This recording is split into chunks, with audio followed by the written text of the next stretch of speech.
23 नवंबर 2023 इस दिन बन रहा है सर्वार्थ सिद्धि योग। इस दिन देव उठनी एकादशी है और गुरुवार का दिन है। यदि आपके बच्चों की शादी में लगातार देरी बनी हुई है, लगातार अड़चनें आ रही हैं, बहुत ज़्यादा कोशिश करने के बावजूद भी शादी के लिए कहीं पर भी रिश्ता पक्का नहीं हो रहा है, तो ये कार्यक्रम आपके लिए है। आज मैं आपको देव उठनी एकादशी के दिन सुबह के समय जल्दी शादी होने का एक ऐसा सरल उपाय बताने वाला हूं। यदि ये उपाय आप कर देते हैं तो यकीन मानिए आपके बच्चों की शादी के लिए कोई न कोई अच्छा प्रस्ताव जरूर आएगा और शादी फिक्स हो जाएगी।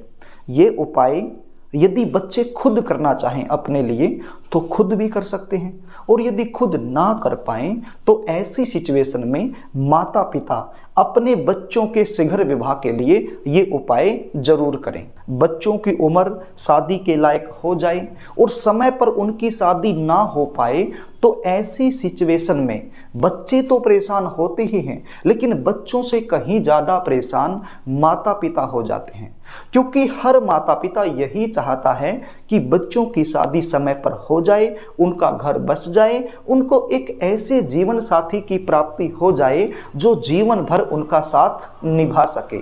लेकिन कुछ बच्चों की जन्म कुंडली के सप्तम भाव का स्वामी पीड़ित अवस्था में आ जाता है, जिसके चलते रिश्ते आएंगे, बातें चलेंगी, लेकिन कोई भी बात, कोई भी रिश्ता सफलता तक नहीं पहुंच पाएगा, बीच में ही ब्रेक हो जाएगा। और यदि रिश्ता पक्का हो भी जाए तो अंत में जाकर कोई न कोई ऐसी बात निकल कर सामने आएगी जिसके चलते रिश्ता टूट जाएगा। कभी लड़की वाले मना कर देंगे, कभी लड़के वालों की तरफ से ना हो जाएगी। देखने वाले आएंगे, देख कर चले जाएंगे, लेकिन किसी भी प्रकार का पॉजिटिव रिप्लाई आपको मिल नहीं पाएगा। मीटिंगें होंगी, बातें होंगी, आपको ऐसा महसूस होगा कि अब की बार तो रिश्ता पक्का हो ही जाएगा, लेकिन नहीं हो पाता है। कोई न कोई अड़चनें बीच में आ जाती हैं, या फिर कुछ ऐसे रिश्ते आएंगे जो आपके बच्चों के लेवल के नहीं होंगे, और कुछ ऐसे रिश्ते जो आपके बच्चों के लेवल के हैं वो सामने से पक्के नहीं हो पाएंगे। प्रिय दर्शकों, ऐसी सिचुएशन तब बनती है जब जन्म कुंडली के सप्तम भाव का स्वामी पीड़ित अवस्था में आ जाता है। तो ऐसे में हमारे शास्त्रकारों ने बहुत सारे उपाय बताए हैं, तो उन्हीं उपायों में से एक उपाय आज मैं आपको बताने वाला हूं। उपाय बताऊं इससे पहले आपसे निवेदन करना चाहूँगा, यदि आप चैनल पर नए हैं और अभी तक आपने इस चैनल को सब्सक्राइब नहीं किया है तो मुझसे लगातार जुड़े रहने के लिए, विवाह से रिलेटेड शास्त्र सम्मत सटीक जानकारी प्राप्त करने के लिए अभी इस चैनल को सब्सक्राइब कर लीजिए, बेल आइकन को भी प्रेस करके रखिए ताकि हमारी आने वाली नई वीडियो का नोटिफिकेशन आपको तुरंत मिल जाए और वो वीडियो आप आसानी से देख पाएं। कई बार मेरे पास फ़ोन कॉल्स आते हैं कि सर आपने उस वीडियो में ये उपाय बताया था, उस समय तो हमने उस वीडियो को देख लिया था, लेकिन अब हम भूल गए हैं कि आपने क्या बताया था, और वो वीडियो जब हम ढूंढ रहे हैं तो हमें मिल नहीं पा रही है। तो ये समस्याएं हो सकता है आपके साथ भी हुई हो, तो इस समस्या से बचने के लिए चैनल को सब्सक्राइब जरूर कर लीजिए। यदि आप चैनल को सब्सक्राइब कर लोगे तो मेरी कोई भी वीडियो जब आप देखना चाहोगे तो तुरंत आपको जल्द से जल्द मिल जाएगी और बिना अड़चन के वो वीडियो दोबारा से भी आप देख पाएंगे। तो प्रिय दर्शकों, आई होप आपने चैनल को सब्सक्राइब कर लिया होगा। अब आप उपाय सुन लीजिए। ये उपाय आपने सुबह के समय करना है। देव उठनी एकादशी के दिन जल्दी शादी होने का एक उपाय मैं पहले भी बता चुका हूं, जो कि शाम के समय तुलसी माता के पास बैठकर करने का है। शायद आपने वो वीडियो देखी होगी। यदि वो वीडियो आपने देखी है और वो उपाय आप करना चाहते हैं तो वो भी आप कर लीजिए, क्योंकि वो उपाय शाम के समय का है और ये जो उपाय अभी बताने वाला हूँ ये सुबह के समय का है। दोनों उपाय आप कर सकते हो। और यदि आपने मेरी वो वीडियो देखी ही नहीं है तो फिर तो चिंता करने की आवश्यकता नहीं है, केवल आप यही उपाय कर लीजिए। उपाय क्या है? देव उठनी एकादशी के दिन सुबह के समय आपने एक विशेष रोटी तैयार करनी है। विशेष रोटी कैसे? थोड़ा सा गेहूं का आटा आप ले लेना है और थोड़ा सा बेसन आपने लेना है। दोनों को मिक्स करके उसको गूंथ कर एक रोटी तैयार कर लेनी है। इसमें आपने नमक नहीं डालना है, बिना नमक की ये रोटी आपने तैयार कर लेनी है। उसके बाद इसको शुद्ध देसी घी के साथ चौपड़ लेना है और थोड़ी सी हल्दी इस रोटी पर लगा लेनी है और थोड़ा सा केसर इस रोटी के ऊपर आपने रख लेना है। ये केसर आपको बाजार से आसानी से मिल जाएगा, वहाँ से आप ले आइए। और यदि आपके घर में पहले से केसर उपलब्ध है तो वो भी आप प्रयोग में ले सकते हैं। उसके बाद आपने गुड़ का एक छोटा सा टुकड़ा इस रोटी के ऊपर रखना है और चने की दाल, जो पीले रंग की चने की दाल होती है, उसके कुछ दाने आपने इस रोटी पर रख लेने हैं। अब मान लीजिए आप बच्चे खुद अपने लिए ये उपाय कर रहे हैं तो अपने सिर के ऊपर से 7 बार इसको क्लॉकवाइज घुमा लीजिए अपनी मनोकामना बोलते हुए।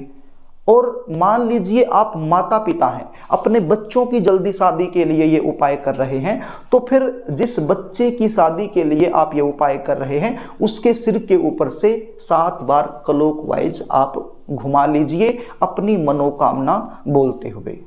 और बाई चांस आपके जो बच्चे हैं वो घर में नहीं हैं, कहीं बाहर रहते हैं, एजुकेशन के लिए या नौकरी के लिए कहीं बाहर गए हुए हैं, आपके पास नहीं रहते हैं, तो फिर कैसे करेंगे? तो ऐसी सिचुएशन में मानसिक रूप से भी आप अपने बच्चों के सिर के ऊपर से इस रोटी को घुमा सकते हैं। मानसिक रूप से कैसे? आप जमीन पर बैठ जाइए और पूर्व दिशा की तरफ अपना मुख कर लीजिए और आंखें बंद करके ऐसा महसूस कीजिए कि आपका जो बच्चा है वो आपके सामने ही बैठा हुआ है और आप उसके सिर के ऊपर से 7 बार क्लॉकवाइज घुमा रहे हैं। तो इस प्रकार से मानसिक रूप से आप घुमा सकते हैं। यदि मानसिक रूप से भी आप नहीं घुमा सकते हैं तो फिर बच्चों के फोटो के ऊपर से भी 7 बार इसको क्लॉकवाइज आप घुमा सकते हैं। घुमाने के बाद आपने इस रोटी को अपनी मनोकामना बोलते हुए गाय माता को खिलानी है। अब गाय माता जो गली में बाजार में घूमती हैं उनको यदि आप खिला दो तो बहुत अच्छी बात है। एक तो गाय माता ऐसी होती है जो किसी की पर्सनल गाय होती है, कोशिश करो उसको आप मत खिलाओ, ऐसी गाय को खिलाओ जो गलियों में घूमती है। आपके आसपास कोई सब्जी मंडी है वहां भी आपको मिल जाएगी, या आपके आसपास जरूर मिल जाएगी गाय माता घूमते हुए, उसको आपने खिला देना है। बस ध्यान एक बात का रखना है, काले रंग की गाय नहीं होनी चाहिए, काले रंग की गाय नहीं होनी चाहिए। और कोई भी गाय हो, पीले रंग की हो, वाइट की हो, कैसी भी हो, लेकिन काले रंग की गाय ना हो, ऐसी गाय को आपने इस रोटी को खिला देना है।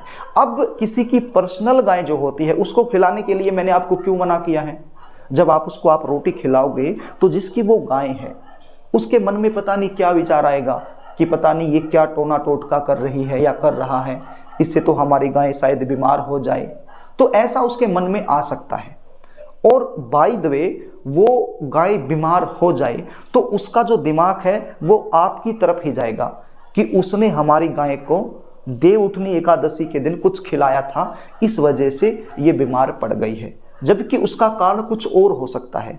क्योंकि ये उपाय करने से कोई गाय बीमार नहीं होती है, ये तो एक श्रद्धा और विश्वास की बात होती है।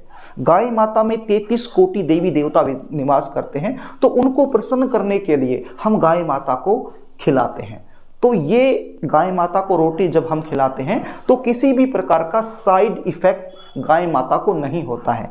यदि गाय माता बीमार होती है तो उसका कोई और भी कारण हो सकता है, तो इसका कोई साइड इफेक्ट नहीं होता है। लेकिन सामने वाले के दिमाग में यही जाएगा कि आपने उनकी गाय को कुछ कर दिया है। इसलिए मैं आपको यही कहना चाहूँगा, जो गलियों में गायें घूमती हैं आप उनको खिला दीजिए, आपको कोई कहने वाला नहीं है और गाय को भी कोई नुकसान नहीं है, बल्कि गाय तो खुश होगी।